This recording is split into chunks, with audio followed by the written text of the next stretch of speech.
Wriggling her witch's nose, Elizabeth Montgomery was TV's sweetheart.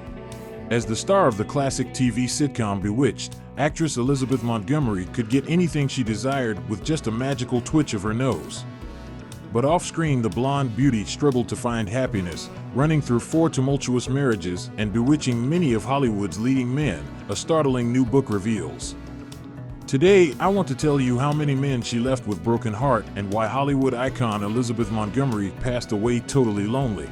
One of the sexiest and most desirable women in Hollywood, she cast a spell on such stars as Elvis Presley, Dean Martin, and Gary Cooper. But the daughter of movie legend Robert Montgomery suffered from a father complex, often falling in love with older men, and sought out troubled lovers who abused her physically and mentally. She enchanted every man she ever met. But she seemed drawn to troubled men, not nice guys. She was always looking for the bad boy, which may have been part of her rebellion against her father. Though she had her Bentleys and Beverly Hills mansion and made millions from Bewitched, ultimately she had a dark side to her. Friends, before I continue, I want to ask you to subscribe to my channel. My goal is to get 1,500 subscribers by my 60th birthday. Support me just by clicking on the subscribe button. It's not hard for you to do it, and it will be very pleasant for me. In the early 60s, she became a close friend of President John F. Kennedy, and he chased almost every beautiful woman he met, though if anything happened, Elizabeth never spoke about it. Montgomery was 62 when she died of cancer in 1995. She married 4 times and had 3 children with her third husband, Bewitched producer Bill Asher. Yet she may never have found true happiness. She was beautiful and alluring and looking for love. She worked with Gary Cooper on the movie The Court-Martial of Billy Mitchell, and he had a thing for her. He was an older man, which she loved. A stagehand caught the duo alone in Cooper's dressing room, sparking on-set scandal. Dean Martin was smitten with her when they filmed Who's Been Sleeping in My Bed? He was a romantic and loved women.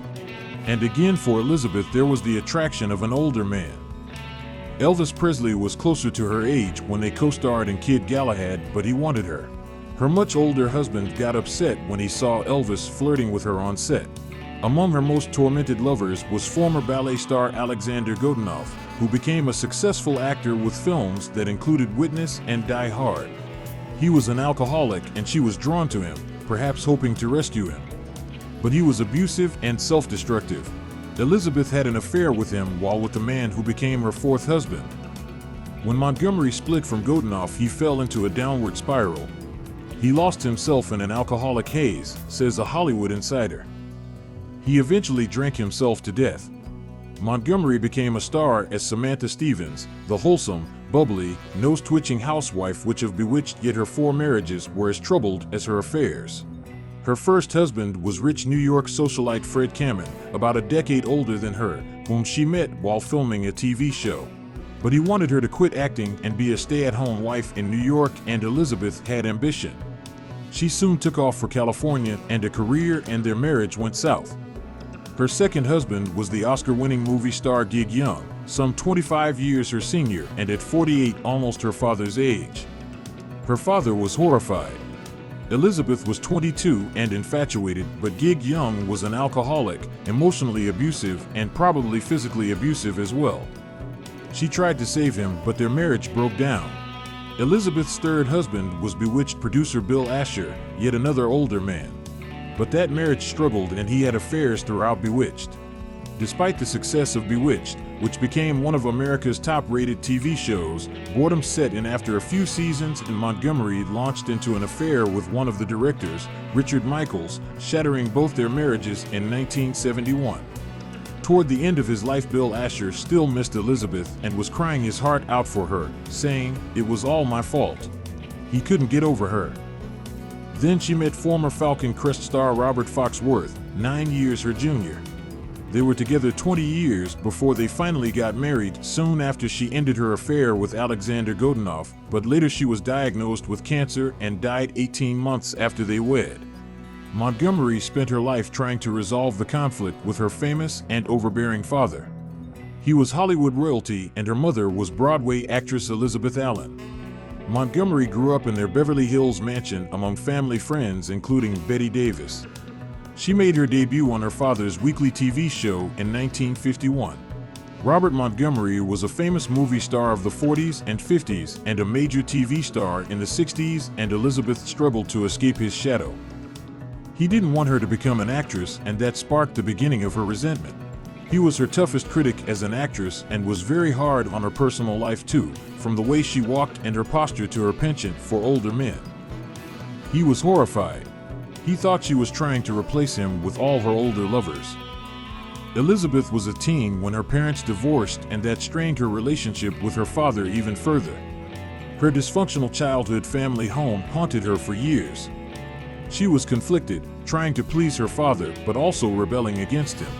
She wanted him to play her father on Bewitched, but he refused. I think he resented the fact that his daughter had become a bigger star than he was. When she appeared in the TV movie The Legend of Lizzie Borden, about a woman accused of killing her parents with an axe, Robert Montgomery said, "You would." He took it as a personal affront, as if she secretly wanted to kill her own father. Robert Montgomery was a staunch Republican, and Elizabeth became a fervent Democrat, fighting for social causes that antagonized her father. And she was one of the earliest stars supporting AIDS victims and campaigning for gay rights. Despite her pampered upbringing, she was unaffected, very down-to-earth. Perhaps that's why she bewitched so many of the men in her life. She walked away from the Hollywood life. She didn't like the fakeness of Hollywood and its people. She had wanted to quit acting before she even began filming Bewitched, but her husband Bill Asher told her, "Don't quit, you have too much talent." She always had a love-hate relationship with acting. That allowed her to pick and choose the roles she really wanted after Bewitched finished. She ended up becoming the queen of the TV movies. Montgomery was nominated for 8 Emmy Awards, but never won. She refused to play the Hollywood game and didn't go to the parties or take out ads begging for award consideration. She wanted her work to speak for itself. Her death came quickly, only 6 weeks after colon cancer was diagnosed. She joked that she wanted pina colada in her 4-drip, and when the end came in her 26-room Beverly Hills mansion, she sent her family away from her deathbed, wishing to die alone. She didn't want anyone to see her that way, recalled former husband Asher. Then she slipped away. That is all for today. Don't forget to subscribe, and see you soon.